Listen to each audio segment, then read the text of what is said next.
This is a Fairewinds Energy Education Podcast. Today is Wednesday, June 12th, and my name is Nathaniel Whitejoyle. Today, we are joined by Chief Engineer Arnie Gundersen and President Maggie Gundersen, and they're going to catch us up with the developments in nuclear power over the past 2 weeks. Thank you both for being here today. You're welcome. Thanks for having us. Yeah, thanks. It's nice to be home. Arnie, where you been? I haven't seen you in 2 weeks. Yeah, with the exception of one Saturday, I haven't been here. I was in Canada 2 weeks ago, testifying in front of their CNSC, and that stands for the Canadian Nuclear Safety Commission, and that's like the Nuclear Regulatory Commission here, about the Pickering units that are up on the lake near Toronto, and that was a fascinating experience. It's entirely unlike the American hearings, because in the American hearings they don't talk to you. And as a matter of fact, last time I testified to the Nuclear Regulatory Commission, the head of the panel I was testing to, not only did he not talk to me, but he fell asleep. These guys are active and involved, and they ask you questions, which was an exciting difference. Well, and what happened? I mean, when they asked you, what was the setup like? How many people were on the panel? What did it look like? How many people were sitting next to you helping you testify? Was it a long hearing? Well, I testified for about half an hour, and it was me at a desk, and on the right side of me were must have been 15 people representing the staff of the regulator, and on the left side of me were 15 or 20 people representing the people that owned the power plant, and in front of me were the 9 commissioners, all of which are appointed by pro-nuclear forces. So I felt a little bit surrounded at the meeting. You couldn't even have one of the interveners who had retained you sitting with you?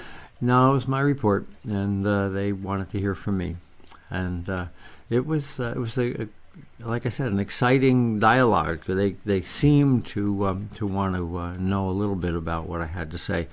The Pickering unit is really near Toronto. Nothing like it in the United States. It's only 30 kilometers from the edge of Toronto, about 20 miles from the edge of Toronto. And Toronto is the 4th biggest city on the continent, with 4 or 5 million people. So they built 6 nuclear plants within 20 or 30 miles of the biggest city in Canada, and one of the biggest cities on the continent. So there are 6 nuclear plants that close to a major city with that many people? Well, the good news is there's actually 8, but they shut 2 down. What type of containment system do they have? They admitted on testimony that their containment was not as good as Fukushima Daiichi. I think that was the highlight from the other side. They acknowledged that if a Fukushima Daiichi accident happened at Pickering, the containment is not as good, and that you can have a failure that would result in a serious release of radiation to the city of Toronto.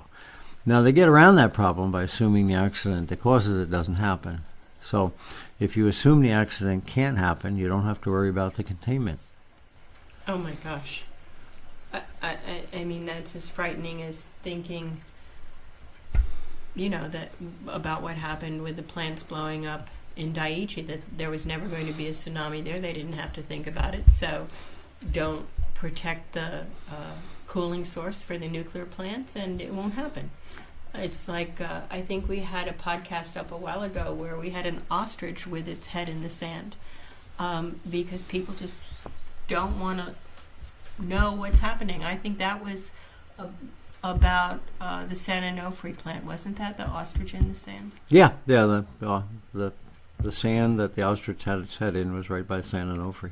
Didn't you present about the San Onofre plant while you were out in California last week? Yeah, I came back from Canada, washed my clothes, and turned around and hopped on a plane out to California. And the topic there was San Onofre, and frequent visitors to the site will know we've been talking about San Onofre now since March of last year, when the steam generator sprung a leak. And we did a big video in April of last year about the steam generator springing a leak. Well, we've done Fairewinds Associates, which is the expert witness firm that I own, and you're one of the expert witnesses with. That firm has done 5 major reports on San Onofre, and you did testimony in front of the Atomic Safety and Licensing Board. You were out there for an international symposium, correct? I went out there to be a speaker at a symposium, 3 hours with international speakers, including the former Prime Minister of Japan, Kan, former NRC Chairman Jaczko, and former NRC Commissioner Peter Bradford. So the 4 of us spoke for 3 hours about the weaknesses in the regulatory system and how Southern California was just as much in jeopardy as Fukushima Daiichi.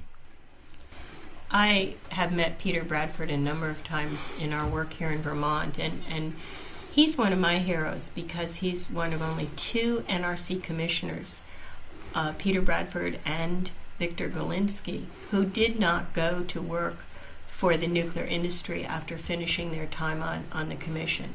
Peter Bradford was on the commission when 3 Mile Island had its accident, and he's been very clear about some of the errors that were made, and I really commend him for stepping up to the plate and talking about that. Yeah, there's a link to the Prime Minister's Kan video, a link to former Chairman Jaczko's video, and a link to Peter Bradford's video on the site, as well as my speech. And they wove together very well.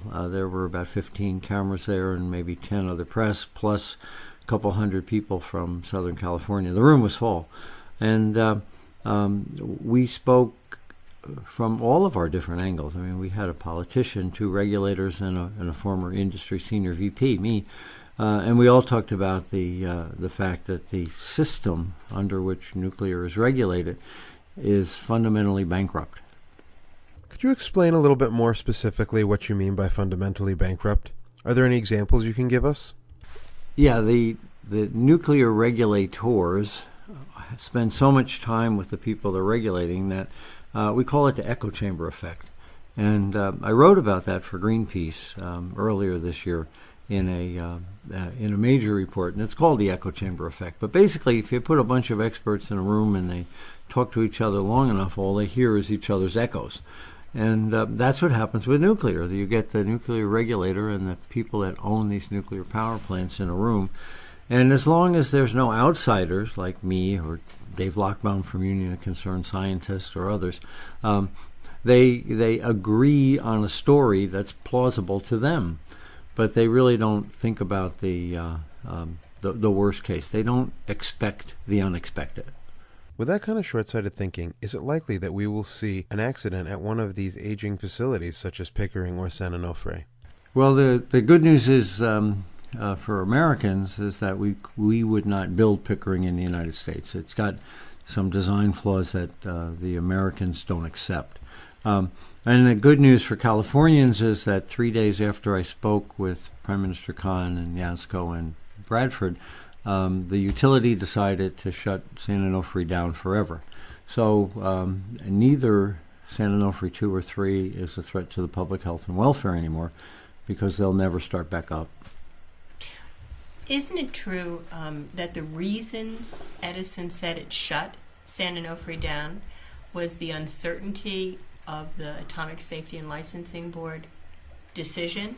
And isn't that due in a large part to the work that we did at Fairewinds?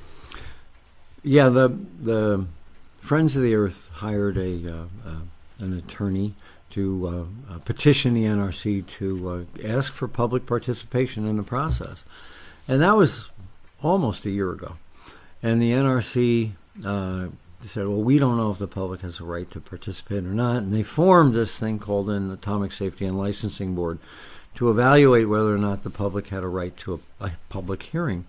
Now, the ASLB, as it's called, the Atomic Safety and Licensing Board, is an adjudicatory panel, and they make a judge finding. Am I correct with Yeah, that? there's 3 judges, and so it's a 3-judge tribunal.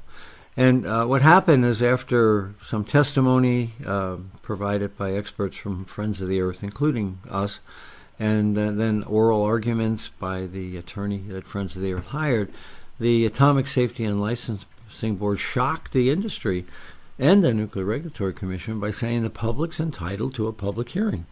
It sounds obvious to the rest of us, but it certainly was a shock to both Edison and to the NRC.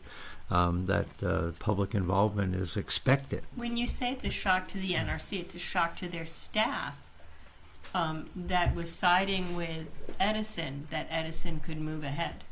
Yeah, it was pretty clear for the last 16 months that the vast majority of the Nuclear Regulatory Commission staff wanted Edison to move ahead, even though they didn't tell the truth about like for like. And Can you explain a little bit more about that incident with Edison? What does like for like mean? yeah, there was Fairewinds caught the fact that the original steam generators weren't at all like the replacement steam generators, and yet Edison said they were like for like.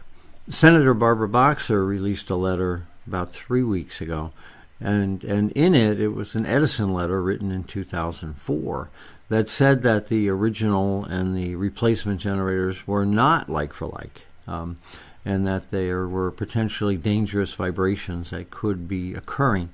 So Edison has known about potentially dangerous vibrations since 2004, but portrayed to the NRC and to the Public Service Commission in California that they had the utmost confidence that these generators were going to work.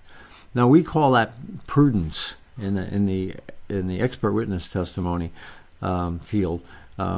If a company makes a decision that's not foreseeable, they get their money back because it's a prudent decision. But in this case, the Edison decision to build these generators was imprudent, and they knew it. So there's billions of dollars at stake here that shouldn't be paid for by the people of California. This was an imprudent decision by Edison, and it should definitely not be carried by the ratepayers, but rather it should be carried by the stockholders. It's their mistake, and the people of California. They're asking the people of California not only to pay for this, but to put their own public safety at risk. Is that right? That is right. That's what Edison did. The ratepayers have already paid $1.3 billion in extra charges, and for damaged equipment. These tubes that were leaking and were improperly designed by Edison, and Edison kept lying to regulators, lying to the NRC, viciously attacking us for our reports, lying to the Public Service Commission that, they didn't know about this, until a whistleblower brought forward these documents and gave them to Senator Boxer. And my hat's off, a hat tip to that whistleblower who had the courage to do that. You know, it's the new generators cost $800 million, and then the outage that went on for 18 months cost $500 million. Plus, every month that the plant was shut down, the people of California paid another $60 million every month for 16 months. So that's another $750 million to pay for the salaries of the 2,000 people that weren't generating any electricity. So the whole bill to the state of California is something north of $2 billion. What kind of responsibility is Edison Electric taking? None. They're blaming everybody except Edison Electric. Their press release said that the NRC process is wrong, and then their press release blamed the people that built the steam generator, Mitsubishi, but they never admitted any of the problem fell back on them. That this was a self-inflicted wound, and I think Edison's refusing to admit that.